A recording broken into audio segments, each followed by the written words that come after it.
بسم اللہ الرحمن الرحیم، السلام علیکم۔ مجھے زوہیب اکثیر کہتے ہیں اور آپ دیکھ رہے ہیں واو۔ آج میرے ساتھ مسلم لیگ نون کے ڈپٹی سیکرٹری اطلاعات پونچھ ڈویژن راجہ عابد علی عابد صاحب موجود ہیں، اور سابق صدر پریس کلب درکوٹ ہیں۔ اس کے علاوہ سابق secretary general union of journalist رہے ہیں، 10 سال صحافتی کیریئر کو دیے ہیں۔ آج ہم ان سے گفتگو کریں گے، آج ان سے کچھ جانیں گے، ان سے کچھ سیکھنے کی کوشش کریں گے۔ سر کیسے ہیں آپ؟ خیریت سے؟ جی شکر اللہ کا۔ اچھا سر، یہ بتائیں کہ آپ نے اپنے 10 سال صحافتی کیریئر کو دیے ہیں، اور آپ وہ شخص تھے جس نے تحصیل درکوٹ کے اندر پریس کلب کی بنیاد رکھی۔ تو اس وقت اگر ہم دیکھیں تو پریس کلب کا تو نام و نشان نہیں ہے، تو اس سب سینیریو کے حوالے سے آپ کیا کہنا چاہیں گے؟ میں سب سے پہلے تو آپ کا شکریہ ادا کرتا ہوں کہ آپ نے ایک ایسے موضوع کے اوپر بات شروع کی ہے کہ جس سے میرا ماضی وابستہ ہے، اور بہت ہی میں سمجھتا ہوں میرے لیے کہ میرا ایک بڑا خوشگوار ماضی وابستہ ہے۔ میں نے ایک طویل عرصے تک اس شعبہ صحافت سے وابستہ رہا ہوں، اور درکوٹ میں جس وقت ہم نے صحافت کے میدان میں قدم رکھا تو اس وقت درکوٹ میں یہ جو شعبہ صحافت ہے بالکل آپ یہ کہہ سکتے ہیں کہ بالکل غیر مؤثر، غیر فعال تھا۔ اور میری چونکہ اس شعبہ کے ساتھ جو ذاتی دلچسپی رہی ہے، میں سمجھتا ہوں یہ ایک اسکول دور سے رہی ہے۔ ایک وقت ایسا تھا کہ جب میں اسکول پڑھتا تھا تو مجھے اخبارات کے ساتھ اتنا لگاؤ تھا، یا خبریں پڑھنے کے حوالے سے بات کریں یا لکھنے کے حوالے سے بات کریں، آرٹیکل لکھنے کے حوالے سے بات کریں، کہ میں اس وقت کاربن پیپر رکھ کے تو سفید پیپر پہ اخبارات کے نقشے بنایا کرتا تھا۔ اچھا، یہ میرا اس حد تک شوق کا یہ عالم تھا میرا۔ پھر میں کالج میں جب گیا تو کالج میں اس طرح سے ہوا کہ وہاں پہ ہمارے پورے جو کالج کے جتنے اسٹوڈنٹس تھے تو ان کے 4 گروپس بنائے۔ میں آج بھی مجھے یاد ہے کہ پروفیسر امتیاز عباسی صاحب تھے جو غازی آباد سے جو تعلق رکھتے ہیں، آج کل اسلام آباد میں وہ ایک بڑی جگہ پہ ہیں۔ تو یہ جو میرے اندر شعبہ صحافت کا جو نکھار آیا، اس میں سمجھتا ہوں کہ ان کا بہت بڑا کردار ہے۔ پروفیسر امتیاز صاحب ہوں، پروفیسر کوثر شاہ صاحب ہوں، اور پروفیسر ممتاز صاحب۔ آپ اپنے سارے اساتذہ کو یہ کریڈٹ دیتے ہیں؟ یہ 3 جو میرے استاد تھے۔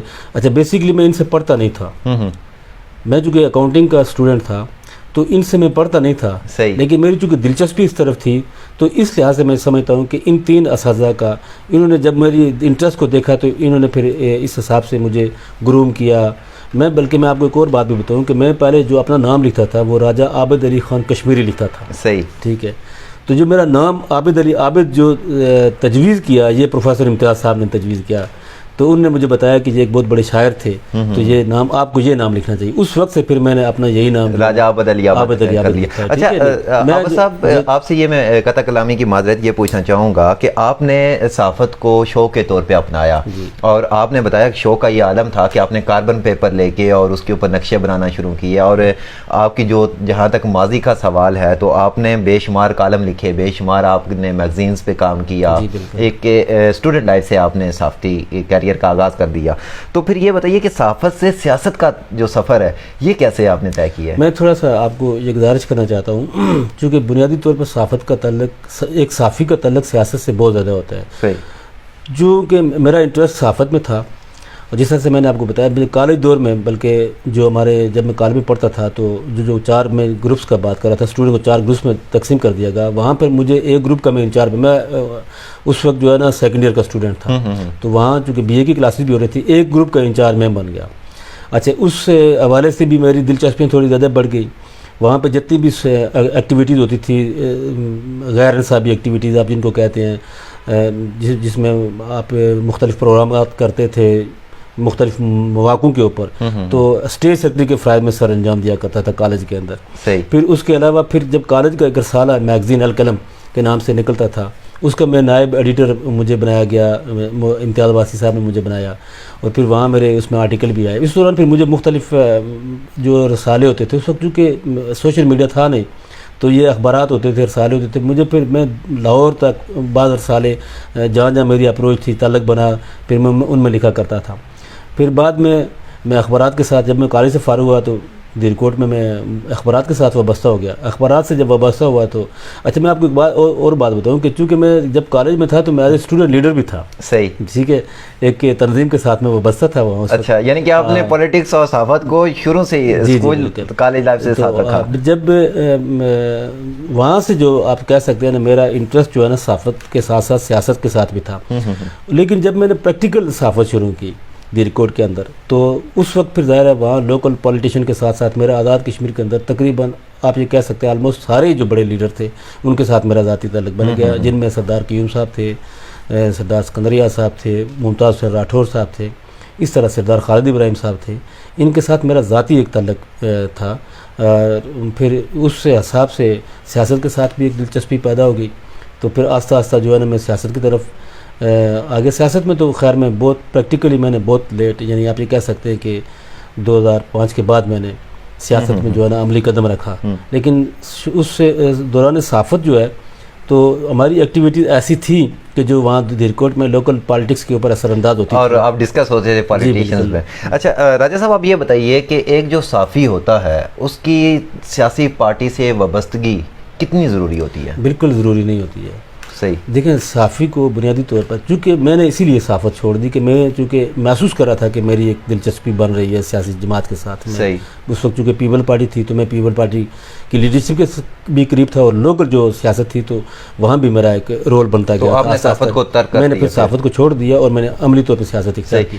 بنیادی طور پر صحافی جو ہے, چونکہ دیکھیں صحافی سوسائٹی کا ایک آپ یہ کہہ سکتے ہیں آنکھ اور کان ہوتی ہے. بالکل ایسے اسے, لیکن جب وہ ایک پارٹی کے ساتھ وابستہ ہو جائے گا تو وہ پھر اپنی پارٹی کو تو ریپرزینٹ کر سکتا ہے, لیکن مجموعی طور پر میں سمجھتا ہوں کہ شاید جس طرح سے سوسائٹی اس سے ریسپیکٹ کرتی ہے وہ اس طرح سے کارکردگی. راجہ صاحب, صحافی کا جو کام ہوتا ہے وہ خبر دینا ہوتا ہے, تو یہ صحافی خبر دیتے دیتے خبر کیوں بن جاتے ہیں؟ دیکھیں بعض لوگوں کو چونکہ اس طرح کا کریز ہوتا ہے کہ وہ خود اپنے آپ کو خبر ایڈورٹیزمنٹ کا, سیلف ایڈورٹیزمنٹ. میں آپ کو ایک بات بتاؤں, میں اب تو چونکہ زمانہ بہت تبدیل ہو گیا ہے, سوشل میڈیا کا دور آ گیا اور ایڈوانس اب ہر کوئی اپنی جو ہے نا وہ اس طرح سے ایڈورٹائزمنٹ کرتا ہے کہ وہ خبر کے بجائے اپنی زیادہ کرتا ہے. لیکن میں بہت بڑے بڑے لوگوں کو اس وقت چونکہ پڑھا کرتے تھے, مثلا آپ ارشاد احمد حقانی کا آپ نے نام سنا ہوگا, ہم ان کو پڑھتے تھے. وہ بہت بڑے پائے کے صحافی تھے, لیکن ان کا فوٹو لگتا تھا اور جب فوت ہوئے تو اخبار میں 2-3 سطری جو ہے نا وہ ان کی خبر لگی, تعزیتی کلمات. اب تو یہ پرابلم ہے کہ جو صحافی حضرات ہیں وہ اپنا کام میں سمجھتا ہوں اس طرح سے نہیں کرتے جس طرح سے ان کو اپنا کام کرنا چاہیے. ان کو خبر ہی دینی چاہیے, خود خبر نہیں بننا چاہیے. ٹھیک ہے, اس لیے تھوڑا سا لوگوں کا صحافت کے اوپر صاحب اس طرح سے اعتماد بھی نہیں رہا ہے.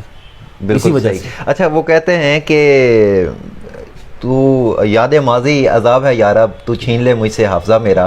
تو راجہ صاحب یہ بتائیے کہ مظفر آباد میں جو اسمبلی گراؤ جو پی پی کے دور میں ہوا تھا, اس وقت آپ نے حوالات کی سیر بھی کی تھی. تو اس کے بعد آپ کی سیاسی زندگی میں کیا تبدیلیاں آئی تھیں؟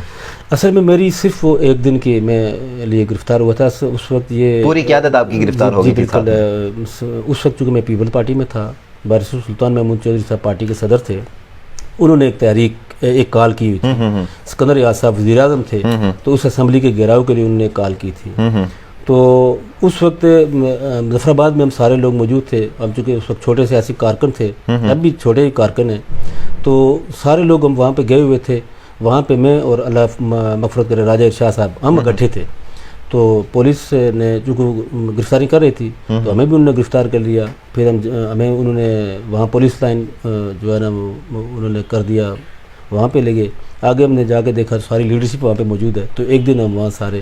تو آپ نے پی پی کی قیادت کے ساتھ آپ نے جیل بھی کاٹی, آپ نے بڑے تگ و دو بھی کی, اور اس کے بعد آپ نون لیگ میں چلے گئے. تو یہ اختلافات کی کیا وجہ بنی؟ پیپل پارٹی کے لیے صرف جیل ہی نہیں کاٹی, بہت بڑی سیکریفائز. بالکل ایسے ہی ہے. دیرکوٹ کے اندر ہم نے بہت بڑی قربانیاں دی ہیں. میں آپ کو ایک بات بتاؤں کہ جب محترمہ بینظیر بھٹو شہید ہوئی تو اس وقت میں چونکہ یہاں جہاں محترمہ بینظیر بھٹو کے اوپر حملہ ہوا تھا یہاں لیاقت باغ میں یہاں موجود تھا. اور وہ جو حملہ ہوا, جو دھماکہ ہوا, میں آپ کو یعنی بالکل آپ کو یقین یعنی شاہد ہیں آپ, یعنی میں اس دھماکے کی جو تپش ہے, جو بم دھماکہ, اس کی تپش مجھ تک پہنچی. میں اتنا قریب تھا. اچھا جی. تو پھر وہاں دیرکوٹ میں جو اس وقت بہت بڑا ایک احتجاج ہوا, اس میں لوگوں نے, آپ کو پتہ, آپ کو شاید علم ہوگا یا نہیں, وہاں عدالت کے اوپر اور انتظامی آفیسز کے اوپر لوگوں نے حملہ کر دیا. بالکل ایسے ہی ہے. تو اس کے نتیجے میں جو پرچے درج ہوئے ان میں آپ کا نام بھی میرا نام نہیں تھا, میرے بھائیوں کے خلاف, میرے عزیزوں کے خلاف. ٹھیک ہے, اس میں 3-4 لوگوں کے جو متعلقہ, ایک آصف صاحب کے متعلقہ تھے, ایک خالد اشرف صاحب کے متعلقہ تھے, ایک میرے متعلقہ تھے, ایک راجہ قیوم صاحب کے متعلقہ تھے. ہمارے عزیزوں اور لڑکوں کے خلاف جو ہے نا وہ آج بھی ہے وہ پرچے. اور آپ کیا سمجھتے ہیں, یہ سوچی سمجھی سازش تھی؟ نہیں, لوگوں کا ریئیکشن تھا. یہاں چونکہ ظاہر ہے بوتل میں بینظیر بھٹو کے اوپر حملہ ہوا, وہ شہید ہو گئی, تو پورے ملک میں لوگوں کا رد عمل تھا. میں تو یہاں 3-4 دن یہاں پہ آپ یہ کہہ سکتے ہیں کہ یہاں بند ہو گئے ہم سارے لوگ, کیونکہ سارا ملک پورا پاکستان جام ہو گیا تھا. بالکل ایسے ہی ہے. ٹھیک ہے, تو اس لیے پیپل پارٹی کے لیے ہماری بڑی قربانیاں ہیں اپنے علاقے کے اندر. لیکن جب ہم نے یہ محسوس کیا کہ پاکستان پیپل پارٹی کی جو مرکزی لیڈرشپ ہے وہ درکوٹ کے اندر پیپل پارٹی کو کل کر دیا, ہمیں کل کر دیا. ٹھیک ہے, وہ ہماری بنیاد پہ سردار عتیق صاحب کے ساتھ سودا بازی کرتی ہے آزاد کشمیر کے اقتدار کے لیے. تو تب پھر میں نے 2013 میں پاکستان پیپل پارٹی سے اختیار کر لیا, میں مسلم لیگ نون میں جانا. اچھا, مسلم لیگ نون کی قیادت کے اوپر آپ نے اعتماد کیا. ایک دفعہ آپ نے ٹکٹ کے لیے اپلائی کیا, آپ کو ٹکٹ نہیں ملا. آئندہ کیا آپ کی پوزیشن ہے؟ مسلم لیگ نون کی قیادت چونکہ آزاد کشمیر کے اندر راجہ فاروق قدر صاحب ہیں, اور اس وقت شامل بھی مجھے راجہ فاروق قدر صاحب نے کیا تھا, تو انہیں کے اوپر اعتماد بھی تھا. آج بھی انہیں کے اوپر اعتماد ہے. میں نے گزشتہ 2016 کے الیکشن تھے, اس وقت بھی پارٹی کو میں نے ٹکٹ کے لیے درخواست دی تھی, اور اس وقت چونکہ پارٹی نے مجھے ٹکٹ نہیں دیا تھا, راجہ افتخار ایوب صاحب نے دیا تھا. ہم نے بغیر کسی اس کے آپ کہہ سکتے ہیں کہ شرائط کے راجہ افتخار ایوب صاحب کے ساتھ ہم کھڑے ہو گئے, اور ایک اچھا رزلٹ دیا. ہم نے 16-17 ہزار ووٹ لیے علاقے کے اندر. پھر اس کے بعد ہمیں کام کرنے کا موقع ملا. اللہ کا شکر ہے کہ حلقہ غربی باغ کا کوئی پولنگ اسٹیشن ایسا نہیں ہے کہ جہاں پاکستان مسلم لیگ نون نے کام نہیں کیا ہے. تو ابھی الیکشن چونکہ قریب ہے, ابھی ہماری پارٹی نے درخواستیں مانگی نہیں ہیں ٹکٹ کے لیے. جو ہی وہ آپ دوبارہ پر امید ہیں درخواست کے لیے؟ میں انشاءاللہ درخواست دوں گا. ماشاءاللہ, جی بالکل دوں گا. آپ اسٹرگل اپنی جاری رکھے ہوئے ہیں, اور اگر پارٹی نے دوبارہ راجہ افتخار صاحب کو ہی ٹکٹ دیا تو آپ پارٹی کی اس آواز پہ لبیک کہیں گے؟ جی بالکل, کیوں نہیں, جس کو پارٹی ٹکٹ دے گی اسی کے ساتھ کھڑے. افتخار صاحب تو ظاہر ہے بہت سینئر آدمی ہے اور بہت ہی میچور پالیٹیشین ہے, اور میں سمجھتا ہوں کہ ہمارے حلقہ غربی باغ کے اندر 2-3 لوگ ہی ہیں جو سیاست کو سمجھتے ہیں. کون سے سیاست کو کرتے ہیں, سیاست کو سیاست سمجھ کے کرتے ہیں. ایک سردار عتیق صاحب ہے, ایک افتخار صاحب ہے میرے نقطہ نظر سے, اور ایک راجہ آصف صاحب ہے, جن کو میں سیاسی کارکن درکوٹ میں, یعنی ان کا کام اپنے لیول پہ, اپنے لیول پہ, لیکن یہ 3 لوگ. اس کے علاوہ باقی بہت سے لوگ ہیں جو اپنے آپ کو سیاسی لیڈرشپ کا دعویٰ کرتے ہیں, لیکن میں چونکہ ایک چھوٹا سا ایک سیاسی کارکن اور اپنی سوچ کے مطابق یہ سمجھتا ہوں کہ باقی لوگ جذبات کی رو میں تو ضرور بات کرتے ہیں, بہ کے بات کرتے ہیں, یا ان کی خواہش بھی ہے کہ ہمیں اس طرح سے لیڈر سمجھا جائے, لیکن باقی میرے نقطہ نظر سے سیاسی کارکن صرف جو ہے نا وہ یہی لوگ ہیں. اچھا, ایک سوال آپ سے میں جاننا چاہوں گا, وہ یہ کہ جیسے پی ٹی آئی کا ہم نے دیکھا کہ جب انہوں نے ٹکٹ کے لیے کال کی تو ایک ہی حلقے سے بے شمار لوگوں نے ٹکٹ کے لیے اپلائی کر دیا. نون لیگ میں بھی ایسی ہی منڈی لگنے کی امید ہے؟ دیکھیں سر, میں آپ کو ایک بات بتاؤں, آزاد کشمیر کی جو سیاست ہے اس کی مختلف مرکات ہیں, بیرومیٹرز آپ کہہ سکتے ہیں, مرکات بھی کہہ سکتے ہیں. ہمارے لوگ چونکہ پاکستان کی سیاسی صورتحال کو دیکھ کے جو ہے نا وہ فیصلے کرتے ہیں. ٹھیک ہے, یعنی چاہے وہ ووٹرز ہوں یا چاہے وہ الیکشن لڑنے والے خواہش مند لوگ ہوں. ٹھیک ہے, یعنی جب 2016 کا الیکشن تھا تو جس طرح سے, یہ تو ابھی پی ٹی آئی کے لوگوں کو تو اس طرح سے لوگوں نے درخواستیں نہیں دی ہیں. مسلم لیگ میں تقریباً اس وقت کئی 100 لوگوں نے جو ہے وہ درخواستیں دی تھی الیکشن کے لیے پورے آزاد کشمیر سے. کئی 100 میرے ان کی تو میرے خیال میں ابھی تک 200 شاید نہیں ہوئی, لیکن ہماری اب مجھے ایگزیکٹ فگر یاد نہیں ہے, لیکن وہ بہت زیادہ تھی. تو اس لیے ابھی چونکہ ظاہر ہے جو بظاہر سیاسی حالات ہیں اس میں تو یہی محسوس ہو رہا ہے پی ٹی آئی کی, چونکہ اب آزاد کشمیر کے لوگوں نے فیصلہ کرنا ہے اور ان کو کیا فیصلہ کرنا چاہیے وہ خود بہتر سمجھتے ہیں. لیکن اس لحاظ سے میں سمجھتا ہوں کہ شاید مسلم لیگ اب چونکہ ابھی انہوں نے ٹکٹ کی درخواستیں مانگی نہیں ہیں, جب وہ مانگیں گے تو مجھے امید ہے کہ ایک بڑا کراؤڈ جو ہے نا وہ سامنے آئے گا.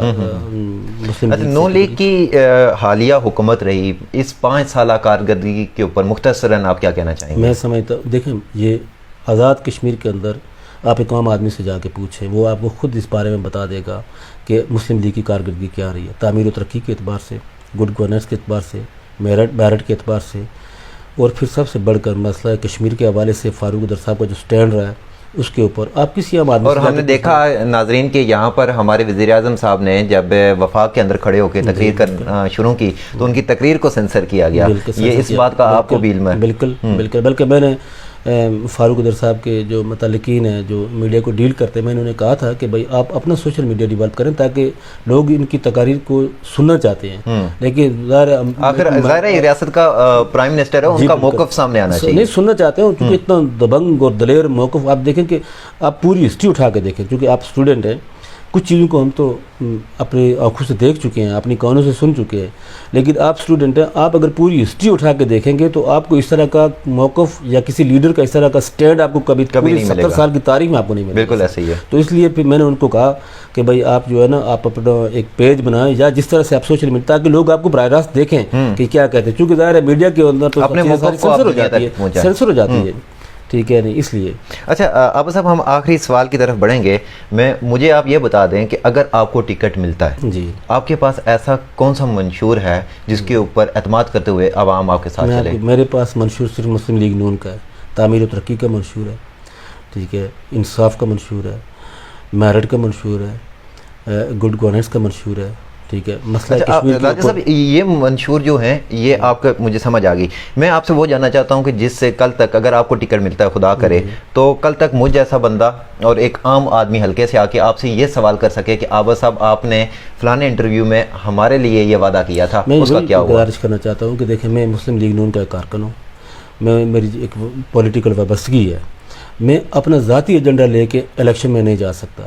میں پارٹی کے ایجنڈے کے ساتھ الیکشن میں جاؤں گا جب بھی اگر مجھے موقع ملے. اپنے حلقے کے ڈیولپمنٹ کے لیے میں وہی کہہ رہا ہوں نا کہ دیکھیں مثلا جتنا اس وقت مسلم لیگ نون آزاد کشمیر کی جو حکومت ہے اس نے جو اقدامات کیے ہیں پورے آزاد کشمیر کے لوگوں کے لیے کیے ہیں.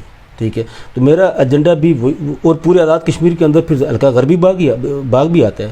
تو وہی ایجنڈا جو مسلم لیگ نون کا منشور ہوگا اسی منشور کے مطابق میں الیکشن میں جاؤں گا. دیکھیں فالتو باتیں انسان کو سیاست و صحافت و زندگی کا کوئی بھی شعبہ اس میں نہیں کرنی چاہیے.